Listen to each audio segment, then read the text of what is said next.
Film ഗാരേജിന്റെ ഇന്നത്തെ ഏറ്റവും പുതിയ വീഡിയോയിലേക്ക് ഇവർക്കും സ്വാഗതം. ലാലേട്ടനെ നായകനാക്കി പൃഥ്വിരാജ് സംവിധാനം ചെയ്ത സിനിമ ഒരാഴ്ച ഇന്നത്തോടെ തിയേറ്ററുകളിൽ പിന്നിടാനായിട്ട് ഒരുങ്ങുമ്പോൾ ലോകമെമ്പാട് നിന്നും 220 കോടിയോളം ഗ്രോസ് കളക്ഷനും കേരള ബോക്സ് ഓഫീസിൽ 61 കോടിയിലധികം ഗ്രോസ് കളക്ഷനും നേടിയെടുത്ത് വിജയകരമായി മുന്നേറിക്കൊണ്ടിരിക്കുകയാണല്ലോ. സിനിമയുടെ അഭിപ്രായങ്ങളെല്ലാം തന്നെ വെച്ച് നോക്കുമ്പോൾ ഈ ലെവൽ കളക്ഷൻ ഇത്ര കുറഞ്ഞ ദിവസങ്ങൾ കൊണ്ട് സിനിമ നേടിയെടുത്തത് അത്ഭുതത്തോടെയാണ് പലരും ഉറ്റുനോക്കുന്നത്.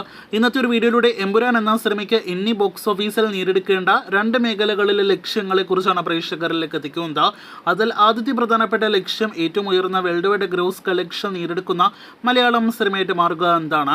മഞ്ഞുമൽ ബോയ്സ് എന്ന സിനിമ കഴിഞ്ഞ വർഷം ഫെബ്രുവരി മാസം തിയേറ്ററുകളിലേക്ക് എത്തി ഏകദേശം 75 ദിവസങ്ങൾ കൊണ്ട് നേടിയെടുത്ത 241 കോടിയിൽ പരം final world wide gross Empuraan മറികടക്കാൻ കഴിഞ്ഞാൽ മലയാള സിനിമയുടെ ഏറ്റവും ഉയർന്ന വേൾഡ് വൈഡ് കളക്ഷൻ നേടിയെടുക്കുന്ന സിനിമയായിട്ട് ലാലേട്ടൻ സിനിമയ്ക്ക് മാറാം. ഈ നേട്ടത്തിലേക്ക് എമ്പുരാൻ എത്തപ്പെടാൻ കഴിയുമോ, ആ ഒരു റെക്കോർഡ് കളക്ഷൻ മറികടക്കാനായിട്ട് സാധിക്കുമോ എന്നൊരു ചോദ്യത്തിന് ഇനി പ്രസക്തി ഒന്നും തന്നെയില്ല. കാരണം അടുത്ത 2 ദിവസത്തെ കളക്ഷൻ കൂടി ചേരുമ്പോൾ എമ്പുരാൻ എന്ന സിനിമ നിസ്സാരമായിട്ട് മഞ്ഞുമൽ ബോയ്സിന്റെ ഫൈനൽ വേൾഡ് വൈഡ് ഗ്രോസ് മറികടക്കും. അപ്പോൾ ഒരു ഗുഹയിലെ കഥയുമായിട്ട് തിയേറ്ററുകളിലേക്ക് എത്തിയ മഞ്ഞുമൽ ബോയ്സിന്റെ റെക്കോർഡ് ഫൈനൽ കളക്ഷൻ നിസ്സാരമായിട്ട് എമ്പുരാൻ മറികടന്ന് മഞ്ഞുമൽ ബോയ്സിന്റെ ആ ഒരു റെക്കോർഡ് സോഹ ആക്കി കളയുകയാണ്. വേൾഡ് വൈഡ് കളക്ഷൻ മറികടന്നാൽ പിന്നെ എമ്പുരാൻ എന്ന സിനിമയ്ക്ക് നേടിയെടുക്കേണ്ട ഒരു വളരെ പ്രധാനപ്പെട്ട റെക്കോർഡ് അത് ഇൻഡസ്ട്രീറ്റ് റെക്കോർഡാണ്. ഒരുപാട് വർഷങ്ങൾ ലാലേട്ടൻ തന്നെ കൈപ്പിടിയിൽ ഒതുക്കിയ പുലിമുരുകന്റെ കേരള ഇൻഡസ്ട്രീറ്റ് റെക്കോർഡ് 2018 എന്ന സിനിമയാണല്ലോ 2023 കൈപ്പിടിയിലാക്കിയത്.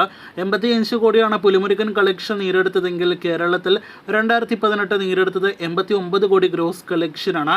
അപ്പോൾ ചോദ്യം ഇതാണ്, 2018 എന്ന സിനിമയുടെ കേരള ഇൻഡസ്ട്രീറ്റ് റെക്കോർഡ് എമ്പുരാൻ എന്ന സിനിമയ്ക്ക് മറികടക്കാൻ കഴിയുമോ? ലാലേട്ടന് വീണ്ടും ഇൻഡസ്ട്രീറ്റ് റെക്കോർഡ് പുലിമുരുകന് ശേഷം സ്വന്തമാക്കാൻ കഴിയുമോ എന്നതാണ്. 2018 കളക്ഷൻ മറികടക്കണമെങ്കിൽ എമ്പുരാന് ഇനിയും 28 കോടിയോളം കളക്ഷൻ നേടിയെടുക്കണം.